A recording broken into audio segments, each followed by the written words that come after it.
Good afternoon, everyone. Thank you for the kind introduction and for the invite to come and speak today to you in relation to your the CEV program in volleyball. Really looking forward to sharing some of my work. As Francois said, I'm a professor at the Carnegie School of Sport at Leeds Beckett University, who does a range of work around the development of young people. And today we're going to focus on the physical development for children, and hopefully a lot of this information will apply to your teaching and your coaching with your young volleyball players. So looking forward to sharing some research, some knowledge, and some practical application.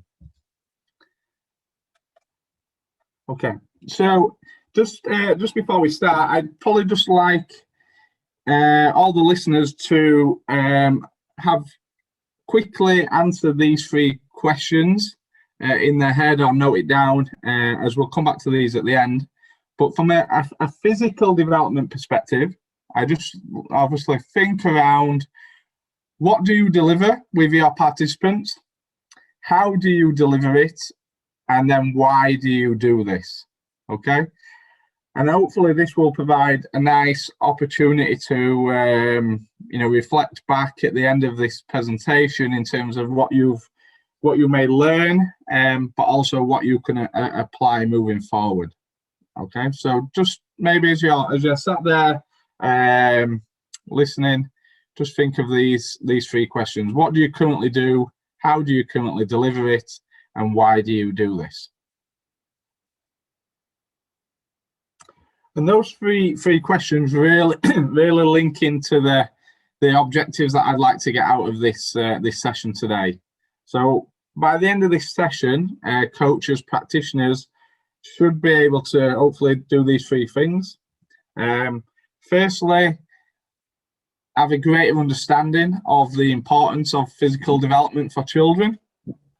Secondly, start to consider what physical development may look like for children, and what are some of the things that we need to develop. What are some of the activities that we could potentially do, and what does that look like? And then thirdly, hopefully by the end of this session, start to think how, design and plan how you could deliver physical development within your coaching and teaching sessions. So really an emphasis on some of the understanding and theory to start with, then looking at what we may do, and then looking at how we may do that with a real focus on the practical application of the work. And obviously those three elements link into those three questions that I've just asked you to think about as well. Okay. So as we get into the importance of this, this is a slide I normally start a number of my presentations with, and this is a quote from the International Olympic Committee. In 2015, they wrote a consensus statement on youth athletic development, and this is how they opened up their paper. They say the goal is clear: to develop healthy, capable, and resilient young athletes while attaining widespread, inclusive, sustainable, and enjoyable participation and success for all levels of individual athletic achievement. Okay, so they're basically saying that there's a quite clear goal here, and we need to develop healthy young athletes, but we also need to attain inclusive and widespread participation and success for all individuals. So again, dependent upon where your coaching context is and who you coach, this information for me is relevant for everyone. It's relevant whether they are just somebody who wants to participate for life and for fun, or whether it's important for somebody that has got aspirations to be an Olympian in the future. But really, we should always think of it in relation to these goals around developing both ends of the spectrum, the performers and the participants. And what we know from research, or recent research in children, is that there's a number of problems that are occurring. So in general, we know that throughout this, this is based on data in the United Kingdom, but I think trends may be apparent across Europe, is that there's increasing weight status. So there's higher levels of overweight and obese children.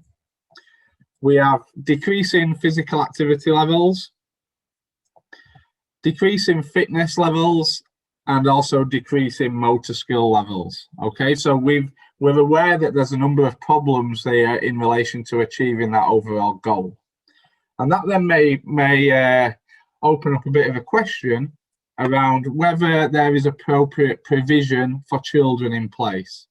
And what I mean by provision is really, is there appropriate programs in place for children, probably within education, within schools, but also outside of schools, to allow us to maybe reverse some of these trends, okay?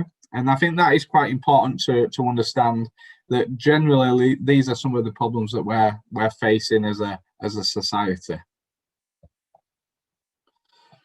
So to overcome some of those problems, there's a couple of, there's been some recent papers, one of them that I've already alluded to, and some other body of work by some colleagues at Cardiff Metropolitan University, led by Roger Lloyd.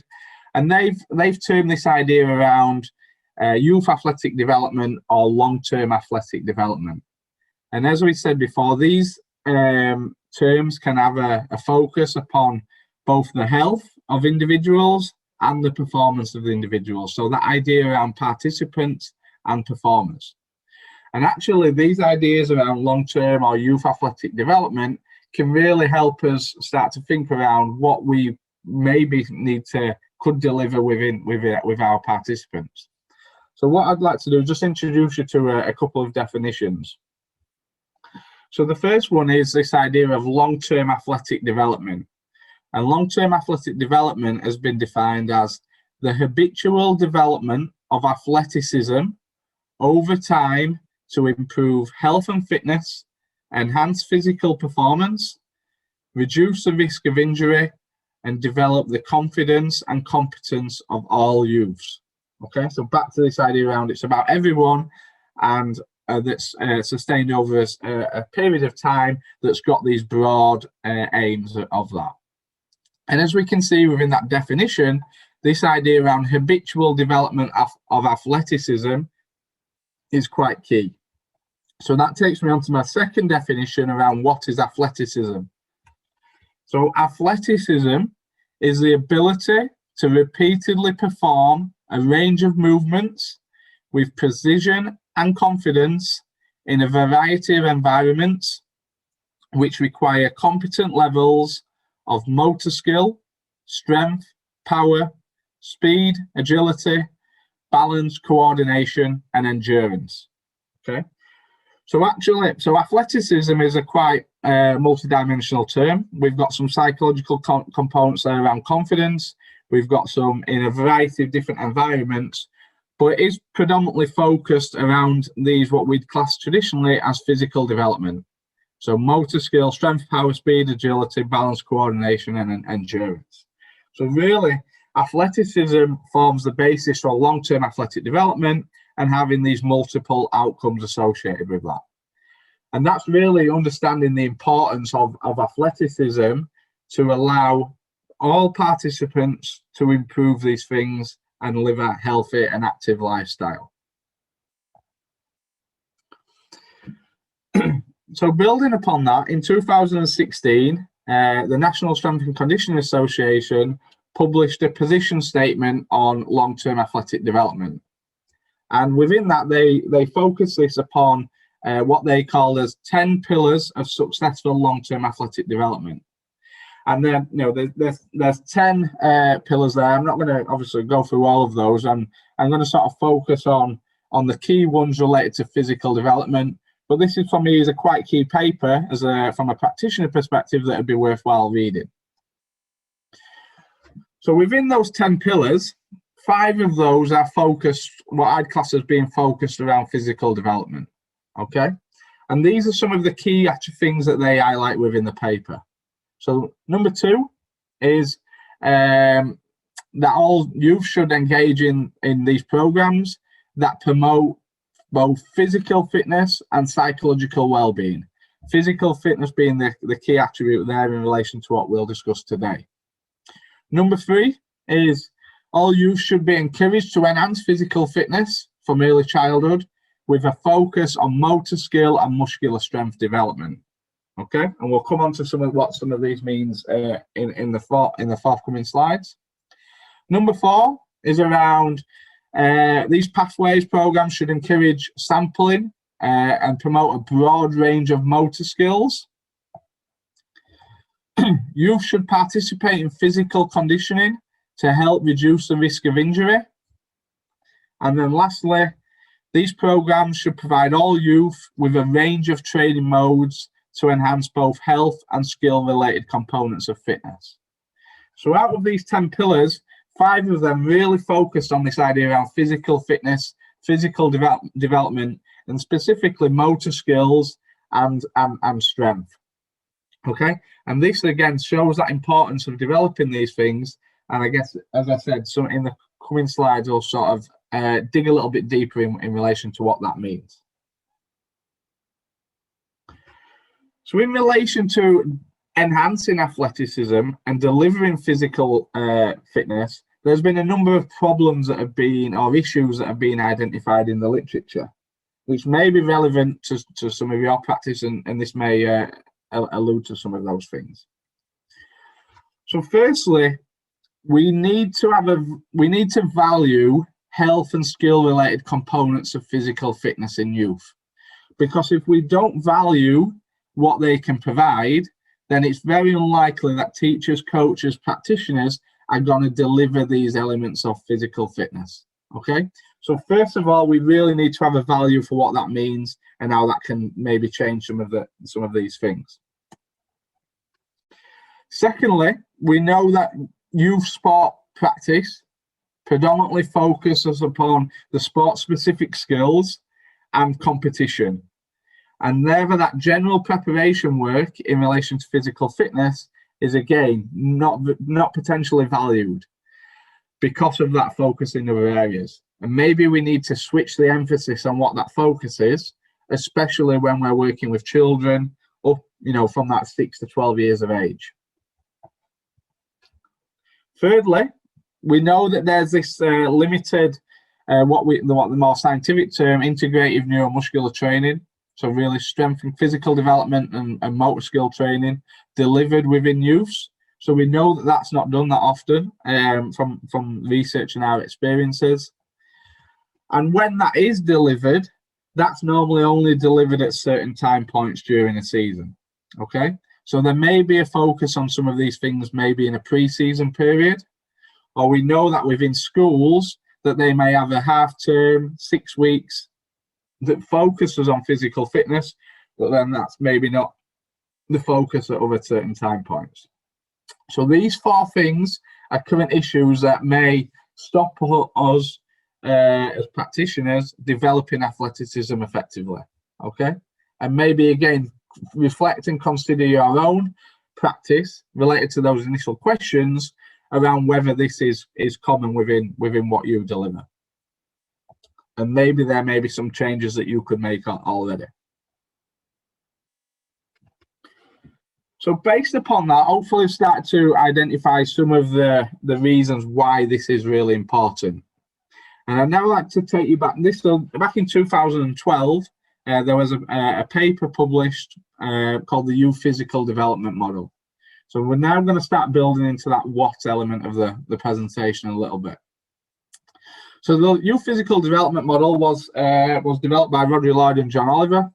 And within that model, they said that boys and girls have chronological age. So this model was really for all people from 2 to adulthood. They broke down the different periods of childhood and adolescence. So we can see in boys, childhood is normally 5 to 11/12, adolescence 12 to 20, etc. During that time point, we have different periods of growth. So rapid growth early stages that then steadies until we hit the adolescent growth spurt. And after that growth spurt, we then see a declining growth. That then relates into the maturational status of individuals, where that maturational status could influence the training adaptations that occur. But more importantly, they then identified a range of physical qualities that could be delivered and started to align these to certain ages and stages. So here we can see, demonstrated by the size of the font, that fundamental movement skills, there's a real focus between 2 and 8 years of age. And although that focus decreases at the older ages, those fundamental movement skills are always key. They should always have some element of delivery.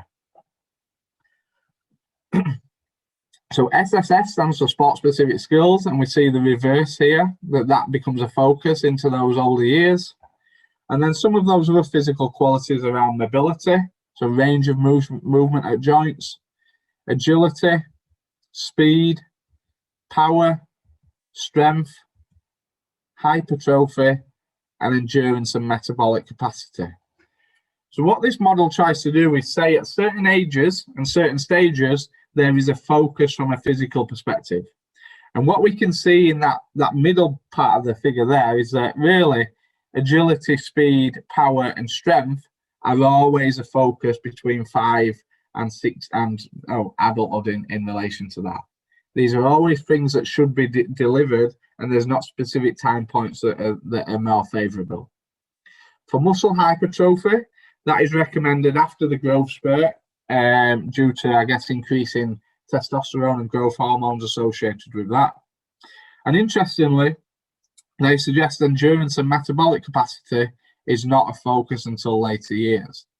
Now, that obviously depends upon the sport, okay, but what they're saying is that actually endurance can be delivered within more of the sport-specific work than maybe from what strength and conditioning coaches would deliver. Okay, and then they also tried to provide a bit of information on structure. So that is the youth physical development model for boys. We also see a similar model within girls, which is very similar, except everything just moves to the left slightly, as girls often mature earlier than boys. Okay, but we can see that these similar attributes and qualities are a focus for girls and boys, and these can be all sort of delivered simultaneously. In some work that we did in 2015, we tried to, I guess, change the emphasis on that, because it's maybe not as linear as what the youth physical development model presented. So what we said is that really this idea of motor skill and motor competence is really the base of the pyramid. And we need to get this base of the pyramid right before we then start to progress the intensity and the complexity of different skills. Okay, so motor skill, we provide some examples there around stability, so being able to balance effectively, being able to do a bodyweight squat, being able to land from a jump effectively, locomotor, so having appropriate running and jumping techniques, and also mobility, okay, really key motor skill competencies that we need to focus on. So within the literature, there's probably a range of different theories in relation to what motor competence may look like. Okay, one of these is what Lloyd and Oliver, youth physical development, referred back to as fundamental movement skills. So fundamental movement skills are really classified into 3 domains. So we've got locomotor skills there, walking, running, jumping, hopping, etc. A range of different skills that require movement. We've got these manipulative or object control skills around catching, throwing, kicking, striking, dribbling, etc. And then we've also got stability skills around bending, balancing, landing, twisting, rotating. So some of you may be aware of this idea around fundamental movement skills and how that they should be a real focus within youths based around those 3 areas. There's also some more recent papers that have tried to advance upon this. So this is a paper that looked at what they classed as foundational movement skills by Hulteen et al. In 2018. And they looked at these different stages of life and actually said that the fundamental movement skills fall into that aspect of foundational movement skills in the grey box here. But there's also some other non-traditional things that need to be developed in there around riding a bicycle or swimming. But more importantly, from this perspective and for physical development, is this idea around resistance training type movements. So we can see that bodyweight squat is an element that's important there. And they then say that these skills progress through to specialized movement skills and then into a lifetime of physical activity. And came up with a list. So, some of these are very similar to what I've just been presented from a fundamental movement skills perspective, but it also broadens the range of skills that are important. And we can see around cycling, swimming, etc. But as I said, this idea around being able to perform a push-up, being able to perform a squat, being able to do an overhead press, etc. From a resistance training skills perspective, are really important for developing performance, but also developing a lifetime of physical activity. Okay, so these may not have been classified as well within the fundamental movement skills, but are really important for from a foundational perspective. And then lastly, this idea around athletic motor skill competencies. So this is probably being approached from the athleticism definition that I presented earlier, and more from a physical development perspective, but they identified, I guess, a range of different motor skill competencies that are important as well. And what we can see here is we've got 8 motor skill competencies. So if we start from the top and work around clockwise, we've got lower body bilateral movements. Okay, back to that idea around performing a squat is a lower body bilateral movement. We've got upper body pushing movements, okay, such as a push-up is important to develop. We've got upper body pulling movements, such as a chin or a pull-up. This idea around anti-rotation and core bracing, being able to be strong at the core and not rotate for some elements and be able to do that. Movements such as a plank or a side plank. Ideas around jumping, landing and rebounding. So some plyometric based exercises there, but also being able to control these movements effectively. We have some element of object control in that around throwing, catching and grasping.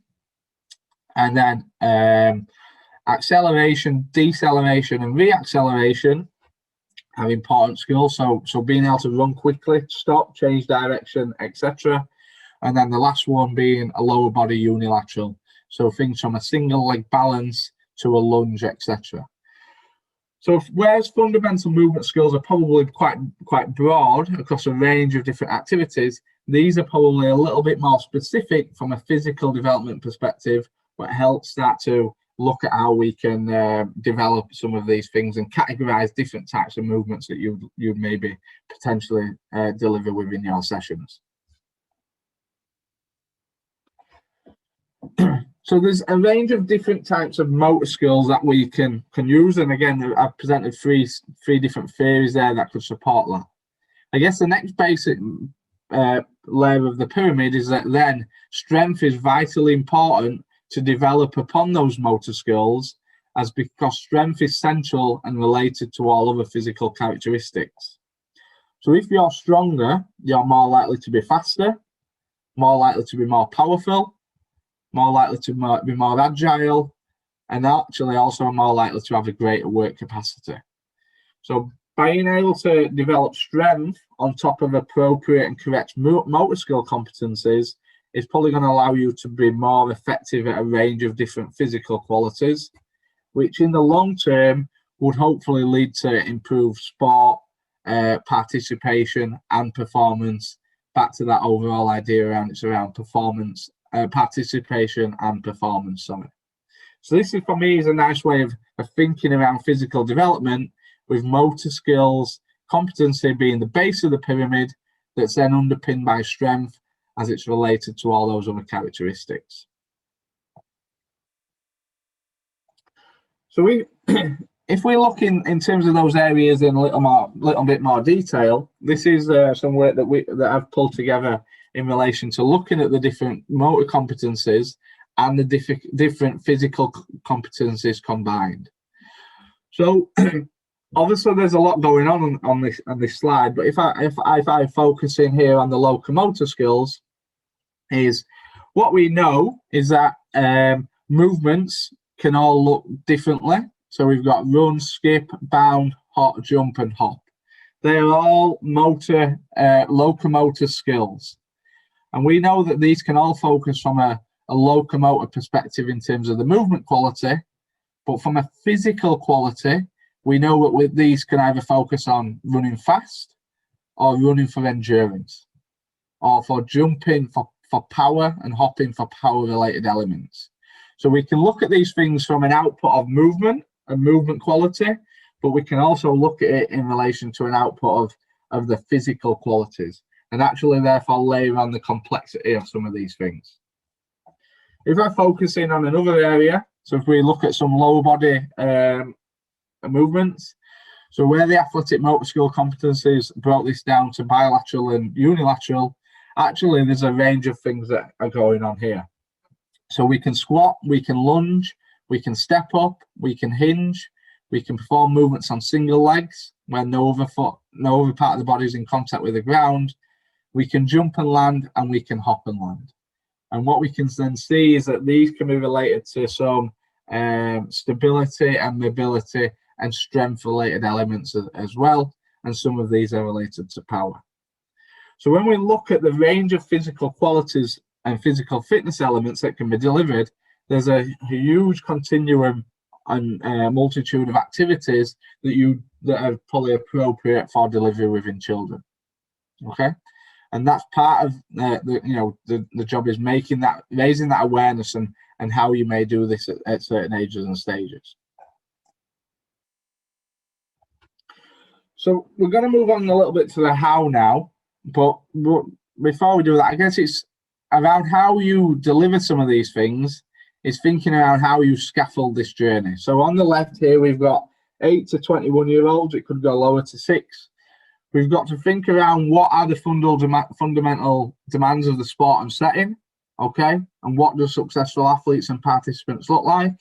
So from a volleyball perspective, you may need to consider the physical attributes that are key to the sport, okay? And obviously the jumping and landing are probably real key elements of that sport, and short acceleration, etc. But we also need to think around what children are like in relation to these, and that we therefore at young ages need to give them a wide variety of activities. And therefore within your coaching and teaching, you need to think how you can scaffold that journey towards adulthood. And obviously, although this presentation is focused on the physical development, we also have a range of other skills that need considering, including the technical, the tactical, the social and life skills, and the psycho-behavioral elements. And if we can all tie this into a curriculum to scaffold that journey, where physical is a part of that holistic athlete development program that is delivered continuously through the journey, that is really what we're aiming for to achieve some of those longer term goals. So another question for you is, what is your curriculum, and then how do you deliver that curriculum to achieve those each element of what is needed for young people?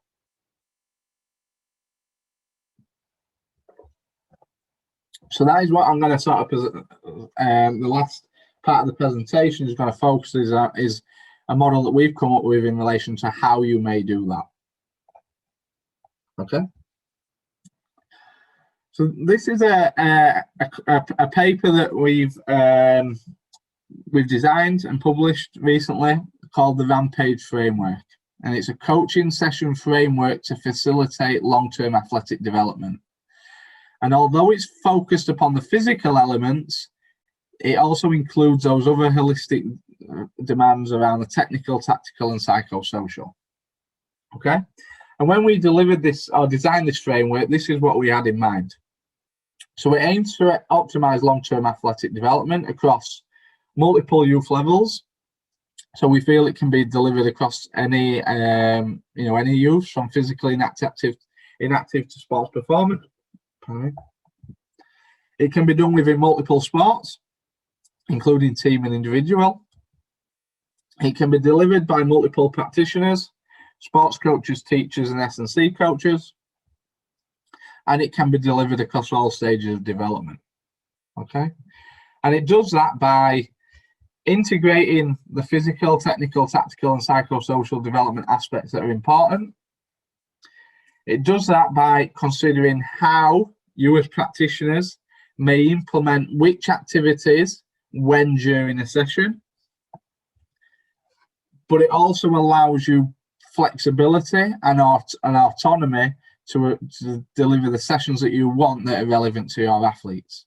So this is very much a framework for coaches and practitioners to follow, rather than being a do it this way guide.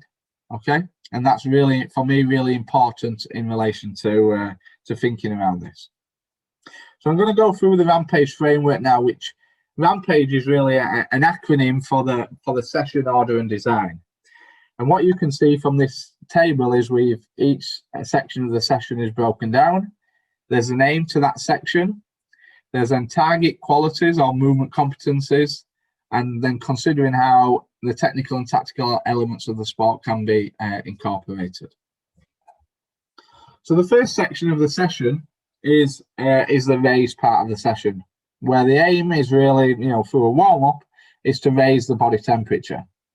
But rather than just focusing on warming up the body, we need to take this opportunity to develop and target some physical qualities within that. Okay, and this can really focus upon those locomotor and object control skills. So there can be so the technical tactical rating has been given a 1 to 5 star. So here we give it 3 out of 5, in that there can be a focus around technical and tactical skill again, but again, dependent upon the age and stage of your participants. So how could you what sort of activities could you include in this type of activity? Okay, so we could include some element of ball skill through some sort of drill. Okay, but we could also include a variety of other activities. So it could be an opportunity to work on some running mechanics and running based drills. Okay, we may decide to use in the bottom left here some obstacle courses that include a variety of different skills, including locomotor and some balance, etc. Or we could play some games. So tag-based games are a good example to do that. Okay, but there's a focus on the movement qualities, especially locomotor skills at this stage of the session. The next part of the session is then the activate and mobilize part. So here we're looking to activate the key working muscles and mobilize the key working joints. And this is therefore an opportunity to target those motor skill competencies around stability, mobility, and strength. So in my experiences, this is probably the area that practitioners and coaches, teachers don't do as effectively. And that's because it's definitely not related to the sport specific skills. And that's why it's been given a 1 star. But this is where we can work on some of those athletic motor skill competencies that we mentioned before, and real focus on developing that strength and stability. So in relation to how we do that, some of that could be delivered through some basic movement prep. Okay, so body weight squats, push-ups, etc. is a way of doing that. We could then advance that into some challenges or games here. So in the top right, we have some picture of people doing some plank, some core-based challenges and partner activities. Okay. Other ideas that have been presented around this is using animal-based movements to develop some of those qualities. So you can see there's a range of strength and stability activities going on there, like from a crab, a frog, a gorilla, a starfish, a giraffe, etc. And then also using gymnastic type activities are a really good example of some of the strength, stability, and mobility positions that would be beneficial for your participants. Okay, so a range again of different activities that could be delivered in that part of the session. The next part is the prepare section of the session, and here it's where a coach or a practitioner will be looking to really increase the intensity of the activity. So it's an opportunity for speed, agility, and power-based activities. Okay, it could include some technical and tactical, but it's only given a 2-star rating. Again, this is probably an area that, from my experience, is not done as well by coaches and practitioners. But we really need to include some high-intensity activities with our participants to allow them to achieve this. So again, how can we do that? So some simple sprinting-based drills or races is a real good way. We can incorporate a range of fun, different types of jumping-based activities to do that. Okay, relays are really good, as in the bottom left there, a really good way of incorporating competition and high-intensity actions. And then we can also include some different elements of object control within that, such as dribbling games or incorporating the ball into some of the previous activities. So again, a range of different activities that focuses on increasing the intensity, but can still be done in a fun and competitive way, dependent upon the age and stage of your participants. Okay. So as previous sections really follow around a warm-up, what's been called the ramp warm-up. What we then did was add this idea around age onto the end of it. So A is the activity, which is the main technical or tactical focus of the session. So again, dependent upon your participants, so with younger participants, this could focus upon fundamental movement skill development, or with your older participants, maybe more sport-specific skills and tactical, okay? So this is really the sport-specific aspect of your session, with a 5-star rating there from the technical tactical. The next part is then a games perspective. So implementing that technical or tactical activity within games. Now here we can still focus on some physical qualities around endurance and metabolic conditioning, but again, that will depend upon the age and stage of your participants, but it's still a focus of that section. Okay, so this is really the more sport-specific element of where your volleyball-specific practices may come in, that's underpinned by some of those physical developments in the earlier session. And then lastly, to wrap up the Rampage acronym, we have this idea around evaluation and being able to evaluate the session during a cool down, where there's still opportunity to work on flexibility, landing mechanics, or individual work. Okay, so our recommendation is by structuring your sessions according to Rampage, allows you to have a very much an holistic session that's underpinned by physical development and athleticism, but still allows you to focus in on the sport-specific or fundamental aspects of your sessions. And lastly, our sessions are underpinned by psychosocial behaviours, and they come about through you observing and using your coaching behaviours linked back to the session objectives. And here's just a few that we've proposed previously. Around communication, control, confidence, concentration, presence, resilience, self-awareness and commitment that we feel are important that underpin psychosocial delivery. So that's the Rampage framework, and for us it makes sense in relation to how you could therefore deliver physical development within your session. Okay, this is just an example session that is in the paper. So this is a session aimed at 7 to 8 year olds. So we have clear objectives set within the session. So the objectives here are around overhand throwing towards a moving target, being able to dodge, evade others and objects, and individuals keep working when successful in relation to a commitment element. You can see the Rampage session structure there, from raise through to evaluate, and the times associated with each part of those. And then each one has an activity. So we're in the activate and mobilize section. We're working on lunging and hopping, and that's done through a stepping stone course where participants and children have to move across the space with the different actions, performing a variety of lunge and hop and stick and balance type activities. And then we also focus on the coaching points and the behaviours that you would use as a coach at certain types of the session, and thinking around some of the questions that you may ask as a coach to allow you to deliver this session effectively.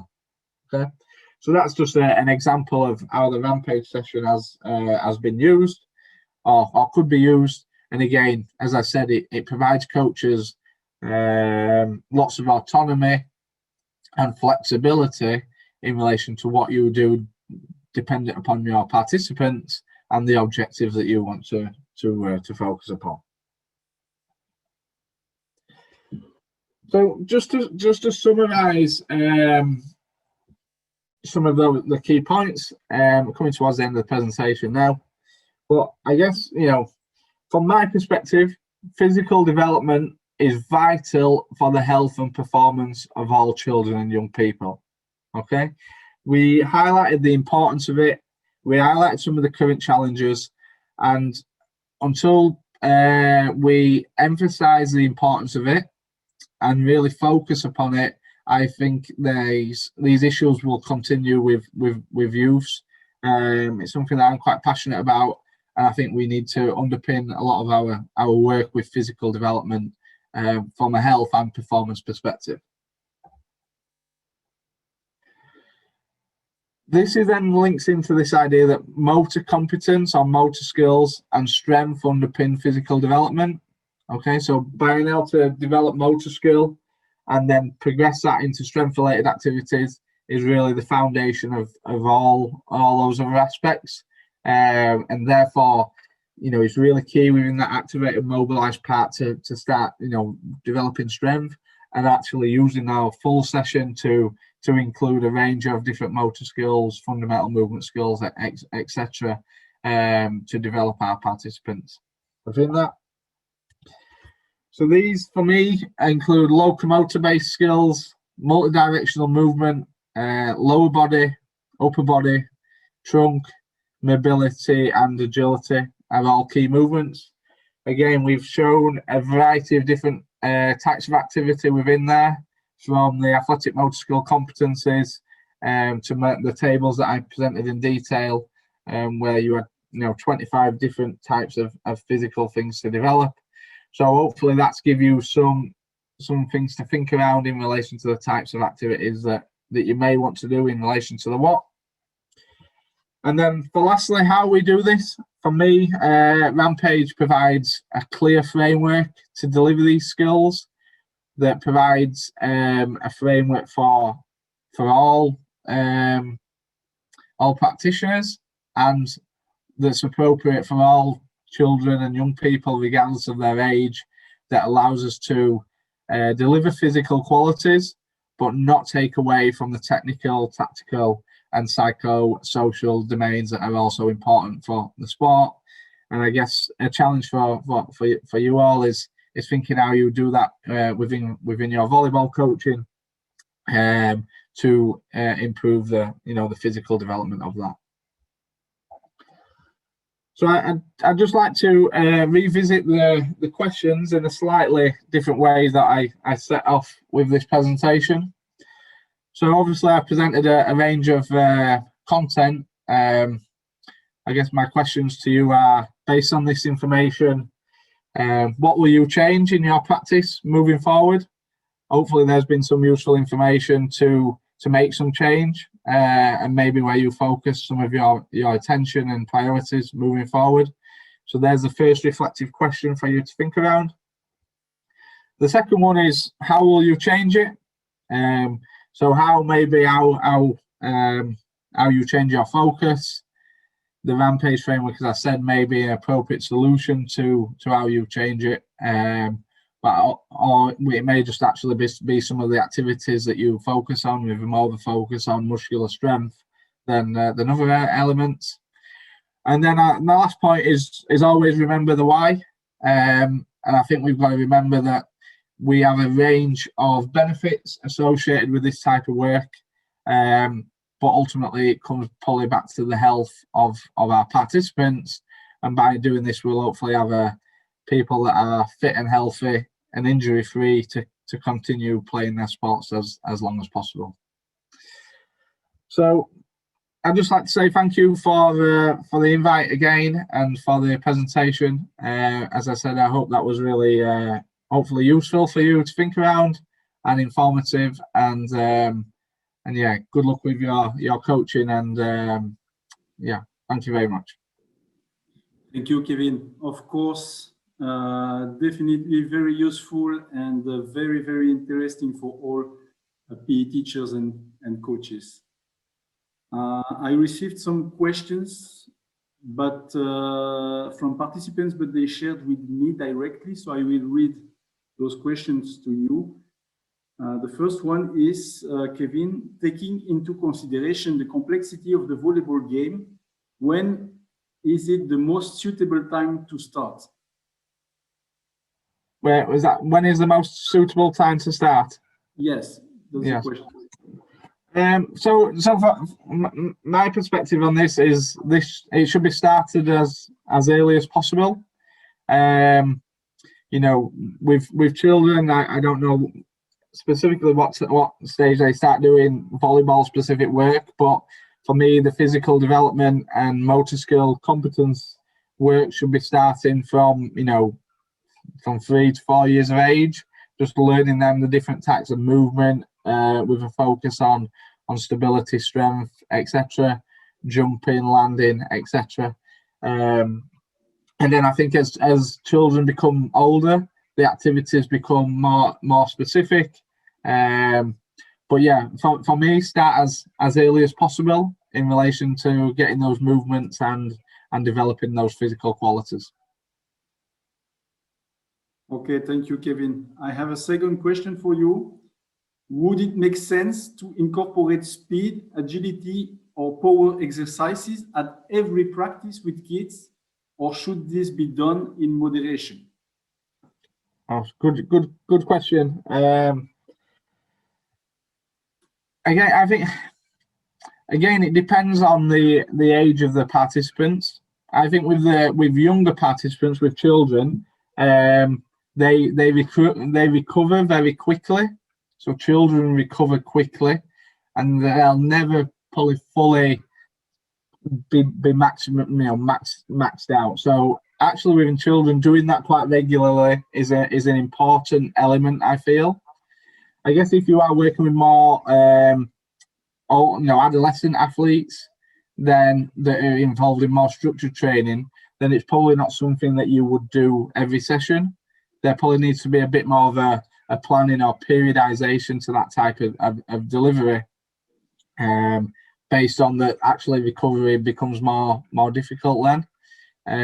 So I know that answer is quite general, and if someone would like to follow up with a bit more specific there, that would be done. But I think, you know, with older, 15 plus, then probably two sessions a week minimum would be appropriate.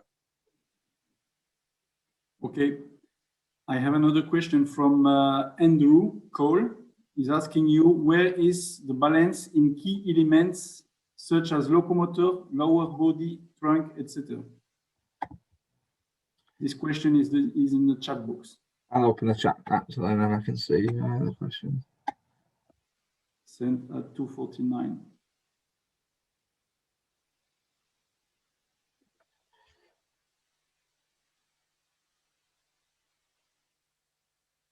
Sorry, can you repeat the question, Francois? Where is the balance in key elements such as locomotor, lower body, trunk, etc.?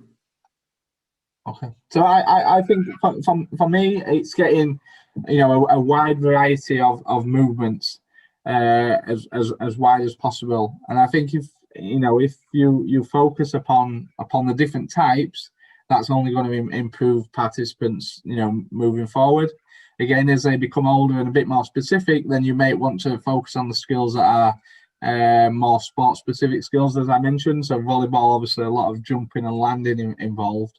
But in the children, just get them doing a wide variety of different movement types, etc. Okay, thank you, Kevin. I'm checking now in the chat box. I have a question here. When we start the specialization to our volleyball athletes due to long-term, Yeah, I can see that one, Francois. I'm happy to answer that one. So around specialization. Yeah. Yeah. So again, it's an interesting question around when should we specialize? Again, I don't know the volleyball system, but my recommendations on sport specialization are, again, try and delay that as long as possible. Probably until 15, 16 years of age. Actually undertaking a variety of different sports until later is potentially beneficial for a few reasons, from a health and performance perspective. So I know that's not the case in some sports, especially football, but my recommendation is we should try and delay specialization as long as possible. Okay, thank you. There is a question from Sven Brix from Denmark in the chat box also. If you yeah, okay, so for you, and then he's asking you a question. So yeah, socio-cultural challenge. Many young people only do physical exercises under guided observation at schools, clubs. We miss a lot of opportunities by activating young people in all the time in between. What to do? Yeah, Sven, I think it's a really interesting question. I think society has changed a lot over the last couple of decades. And from my experiences in the UK, children they don't play as much, and probably most of the time is through coach-led sessions. So I think we need to think around how we create environments that allow children to play and just explore some of these things better, and get a balance between what is coach-led and how we create those playful type environments. Again, I haven't got all the solutions to that. Yeah, I'd be interested in hearing other people's thoughts on that. But I fully agree. I think it's something. I think we probably sometimes rely too much on the coach, especially with the younger children. So yeah, I think that's a massive challenge that we need to overcome. Okay, I have a last question for you, Kevin, and it's a very practical question from a participant. Is there an example of an exercise that can help children learn to train the reaction speed with the ball? Oh, good. That is a good question. I'm not sure if there's a specific drill, but I think obviously we focus on agility being one of the key types of activity. Now, agility there's different parts of agility. So we can look at agility in terms of just being able to change direction or change movement direction. But actually, agility also includes that reactive element. So I think it's something that coaches need to think around when in their agility training, is that they have some pre-planned movements. So some movements that just emphasize changing direction, but then also start building in reactive elements. So how can children react to different stimuli? So those stimuli might be through seeing things or hearing things. And I think we can then progress that into including some ball elements within that as well. So how do we progress the reactive element in relation to some of the game specific skills? And again, there may be some things that we do that you would do as the participants become older, in terms of reacting to the sport specific demands and types of shots and things that may come. So yeah, very, very good question. Thank you. Actually, Kevin, it was not the last question because we have 2-3 minutes before we finish. I see another very interesting question in the chat box. Question by Charles Gossi at 251. He's asking you, how would you go about improving physical literacy through volleyball skills, even if in an unstructured manner? Are the FMS enough? Yeah, so I think physical literacy, I think is actually a complex area. I think for me, if we focus on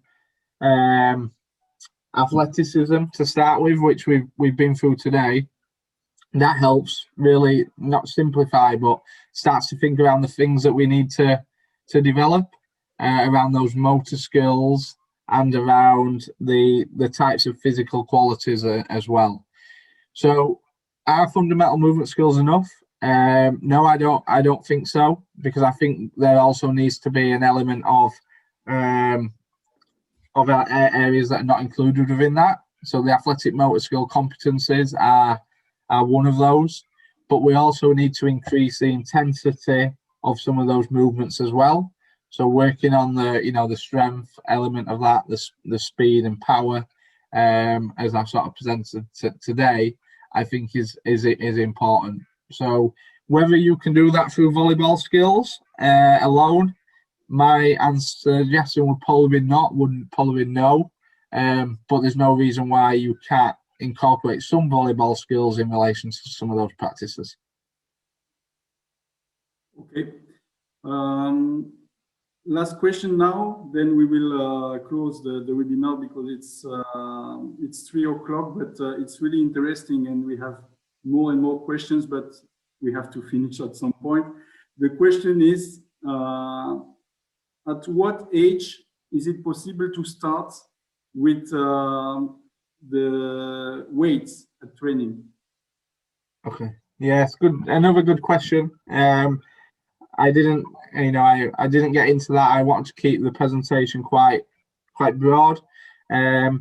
I guess there is evidence that resistance training or weight training is appropriate with children, so it is safe. My recommendation is that is always done with appropriately qualified supervision and individuals. So if you have got people that are qualified in that area, then adding some resistance to children that demonstrate correct movement is okay. So that could start at 8 years of age, but they've got to do a lot of body weight work first. And my recommendation would be that obviously doing that with appropriate supervision is key. So yeah, if people are not qualified in that area, then you shouldn't really be delivering that type of training. Okay, thank you, Kevin. Excellent. Sorry, Vuki speaking. Just before we wrap up the session, Kevin, thanks a lot. It was really extraordinary session. I'm quite sure that people will take out a lot of positive things and take it back to their practices. Just one for all of the participants, since we are working on something together with Kevin and his colleagues from the Leeds Beckett University. Kevin, correct me if I'm wrong, but a lot of these exercises that you were speaking today are also part of the iCoach Kids material that we are going to have very soon. Yes, that's right. That's right, Vuk. So so we have within the iCoach Kids package, there's a number of videos and sections on the physical development of children and young people. So there's further work there. There's some videos of some workshops, etc., and really emphasizing. So there's further resources out there, and I'm happy to share any of the papers if people would like them as well as further reading. Perfect, Kevin. That's music for my ears. So for all the participants, very soon we'll have this database of basic movements. It will be shared for all of you that were participating today and that you registered. So Francois, the floor is yours, so we can wrap up the session. Okay, thank you, Vuk, and thank you, Kevin. I would like to inform all the participants that the next session will be held next week on Wednesday, 7th of April at same time, so 2 p.m. Central European time. And we will have as a speaker Carlo Bonfatti. He is a recognized teacher and is instructor at the Italian Volleyball Federation. And he will share his experience from running the Volleyball S3 project. It's a program designed by the Italian Volleyball Federation to promote the volleyball game among young pupils at school. For this session, I remind you also that it will be available online. We will send you the link to the cloud to download this session. It will be tonight or tomorrow, but don't worry, you will have the link. In case you would like to get in touch or in contact with Kevin. Kevin, are you okay if we share your contact details with the participants who are interested to get in contact with you? Yes, that's fine. Yeah, no problem, Francois. Okay, thank you very much, Kevin. No problem. Thank you. Thank you. I'm glad it was interesting and of use. So thank you for inviting me to talk, and good luck with the rest of the program. No problem. So to all the participants, make sure that your agenda is booked for next Wednesday at 2 p.m. And you can also share the registration link with all your volleyball colleagues who are not registered, because it's never too late to join us in this adventure. We are looking forward to see you all next Wednesday. And in the meantime, take care, and we see each other next week. Bye-bye. Thank you. Thank you, Kevin.